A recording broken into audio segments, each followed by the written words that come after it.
joined by Jordan Brown. I'm Gavin Simon. I work on the sustainability team at ARC. Jordan, what brings you here to ARC Forum, and what are you going to be speaking about today at our sustainability and energy session today? I'm here because of Gavin. Gavin and I, we know each other from college, and we're both sort of in the sustainability sphere. I work in green building consulting, and so I'm here at the ARC Forum to present at my session, sort of talking about the new trends in the green building industry and sort of seeing where green building is going in these next few years, especially as the 2030, 2040, 2050 deadlines that we've been setting for ourselves get nearer and nearer. So I'm very excited to be here. And you represent Runbrook, right? Yes, I represent Runbrook. I'm the Director of Sustainable Development at Runbrook. Amazing. We also have our president, Daniel Dennis, here as well. Awesome. He's speaking with Jim on another podcast, actually, so that'll be a good thing to listen to.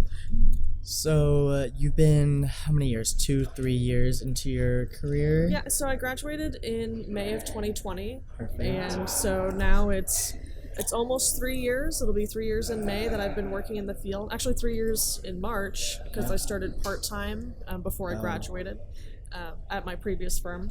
Awesome. And so, yeah, it's been very exciting. I always say it's a good time to be in the green building industry because everything is sort of shifting and progressing and changing. And yeah. That's 150% true. I think I just pat my 16-year-old self on the back for choosing this field. I don't know, I just was called to do sustainability in just a weird way of growing up in Florida and being in nature. And so I'm just so excited to kept with it and been persistent.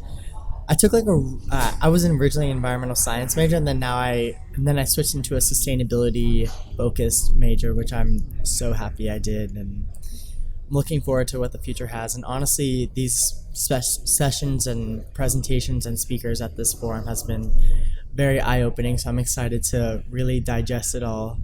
Yeah, me too. And honestly, as a green building consulting firm, it's sort of interesting to be here at a conference where we're surrounded by a lot of, companies that don't necessarily align directly with us, but there's a lot of synergies here, especially when considering building automation, resilience. There's a lot of sessions on different types of resilience, so not in the sense that I typically see resilience, but more so cybersecurity, whether we believe it or not, is a resilience field. It's things like that. So I actually sat in a cybersecurity session yesterday, and it's not the most riveting conversation, but I learned a lot. I can definitely tell you that. Yeah. I wanted to ask you, so as a building consultant, what problems are you solving and for people and businesses? And I guess you can maybe get into domestic and then commercial. And I would love to hear more about that. Yeah, so the unique thing about Runbrook is we sort of deal with buildings of all shapes and sizes. So from a tiny single family home to a giant commercial building, whether that be in the public sector or in the private sector, government buildings, things like that. We work with pretty much anybody. Anyone who's interested in building sustainably or going after a green building certification,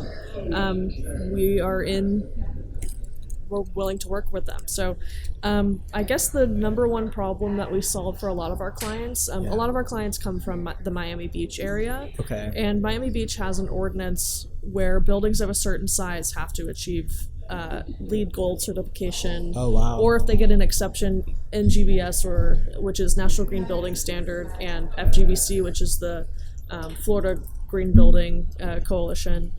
Florida Green Building Council certification. And so that's a problem, I guess, we help them solve, is being the people that they can turn to sort of help guide them to certification and help them, get the certification that they need. The interesting thing about the ordinance is that we have a lot of clients that are taking us on, unfortunately not by choice, but we try to make it as easy as possible.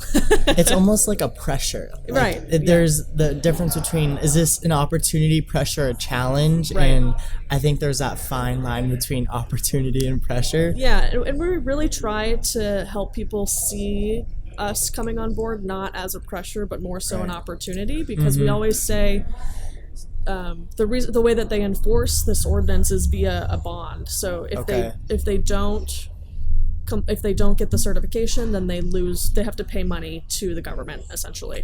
And so we always say, listen, you could see it as a pressure and not listen to us and make it hard on yourself, and then eventually maybe end up paying somebody this fee, fine, yeah. Or you can invest it in your own building and have this extra edge that you can advertise to consumers, or if it's your personal home, like this is an investment that you've made into your family home. So, and especially in a location like Miami, like yeah, exactly. It would be at your benefit to build sustainably, and yes, especially Miami Beach, right on the water. A lot of projects are literally right off the coastline, so it's quite mind-boggling, because I live in South Florida, and just I'm witnessing the continued construction and build out of Miami Beach, and it's a little concerning, but I'm optimistic. And I try not to be like too critical about. They're building densely, so at least we can celebrate that, right? Yeah, that's true. Suburbia. Yeah.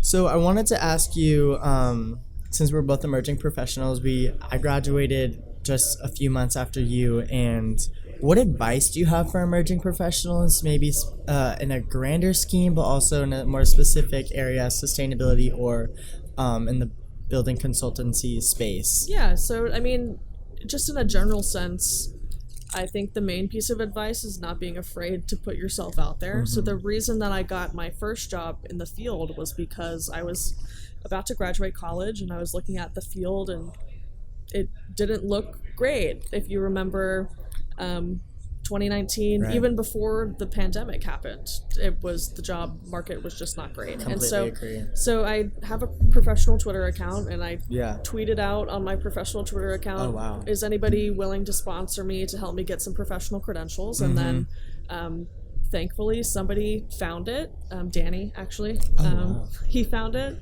and he asked me to send my resume, and we had a meeting, and after we had our meeting, he was like, actually, we'd like to offer you a job. And so I've been lucky enough to never, after college, never have needed to apply for a job, just because that first opportunity that I got led to my second opportunity, which is the role I have now as the Director of Sustainable Development. So you never know where a job is going to come from, so it's always great to just exhaust all options. So you never really know who you're speaking to. Right, exactly. And then I agree. I mean, you're very lucky. I've been through the ringer. I've been through the job application. I consider myself very, very fortunate. So, so that's amazing. And then in the building consulting field, I think that the importance of being able to be quick on your feet and sort of be able to adapt, and sort of my best piece of advice to give is to, even though you know more than somebody else, never talk down to them, because that's where you're going to get a more grating relationship if somebody feels like you're talking down to them. And I think the positive of being a young professional in the industry is you kind of don't know everything. Even though you may know more than this one person about this one particular thing, you don't know everything, or you don't know as much as they do about the industry. And so that allows you to approach it from a more respectful position. It's honestly, like, I'm very conscious of that as well, and I try to just act like a sponge. Like, I am just a sponge at this grand forum, and I'm here to just absorb information. Right, and exactly. That's something that I'm really happy to be in this position, honestly. Yeah, it's a great opportunity, and because I'm a speaker, I was fortunate enough to get a free ticket to this event, and I would have never come to an event like this had the opportunity not Or even come to known. me or even known about it. Yeah, like I had never heard of the ARC forum before, and now that I'm here, I'm very excited to be here and to learn from the people here and absorb as much information as I can.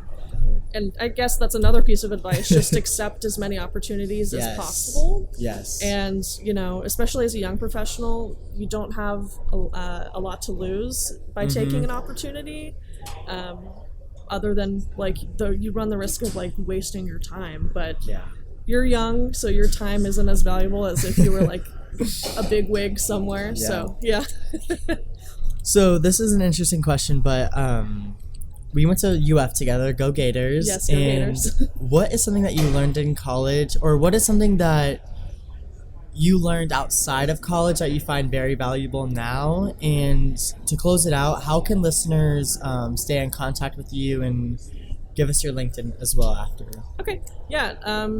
I think that college is a bubble, essentially. So you can try to have these real life scenarios in college. So for example, I took a lead lab class while I was in school, and it sort of like kind of showed me the way, but when it was all said and done, it was a 15-week course. Yes. And the reality of the situation is that projects take several years to complete most of the time. And so the process of certifying a building is significantly different than it was when I was in school. And the accelerated certification. Yes, exactly. The accelerated certification. So I guess I learned how to be patient, and I learned the importance of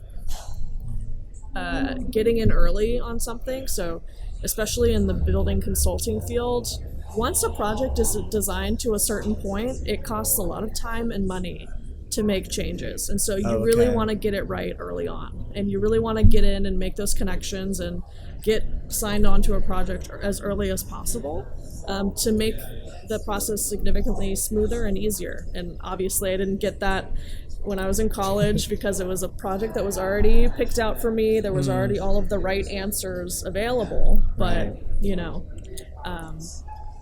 it's just completely different. But as how you can find me, I'm Jordan Brown on LinkedIn, Runbrook, and you can also www.runbrook.com is our company website, and you can shoot me an email if you want. jbrown@runbrook.com. Perfect. And even if you just want to chat about all things sustainability, I'm the right ears for you. If you're an emerging professional, college student, reach out to Jordan and I.